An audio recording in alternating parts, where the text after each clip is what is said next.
A decision ahead for Americans as the first COVID-19 vaccines are administered. Thanks for joining us tonight. I'm Oscar Adame. And I'm Christine Galvan. The vaccine, as you know, is only available to healthcare workers and top government officials.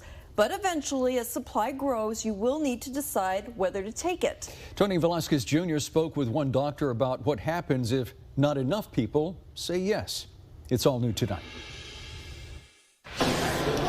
As the COVID-19 vaccines began to roll out this week, there's still a large part of the population that's hesitant about taking the vaccine.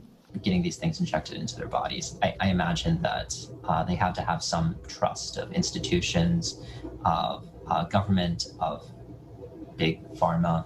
It's a question I posed to Dr. Sun, the director of Endemic, a nonprofit group of scientists and physicians from around the country studying COVID-19. If that trust isn't there, then there can be vaccine hesitancy.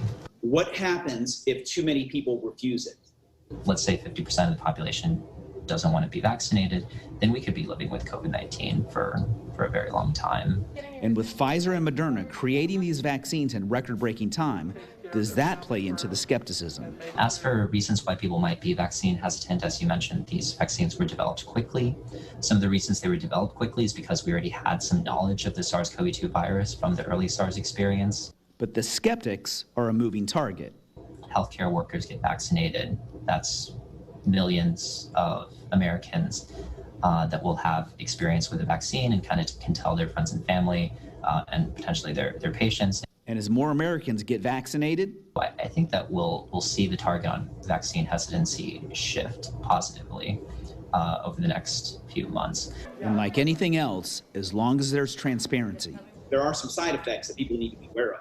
I would not downplay the side effects by any means, but there are things like fatigue, headache, chills, and none of these side effects are. And an interesting anecdote Dr. Sun and the scientists and physicians at Endemic found with regards to being emotionally hesitant. Interestingly, if your employer mandates that you get a vaccine, you're actually less likely in some ways to want to get it. But in the end, if you choose not to get vaccinated in a few months, whenever the vaccine is available to you, the person that you're putting at the most risk is really yourself. In McAllen, Tony Velasquez Jr., Channel 5 News.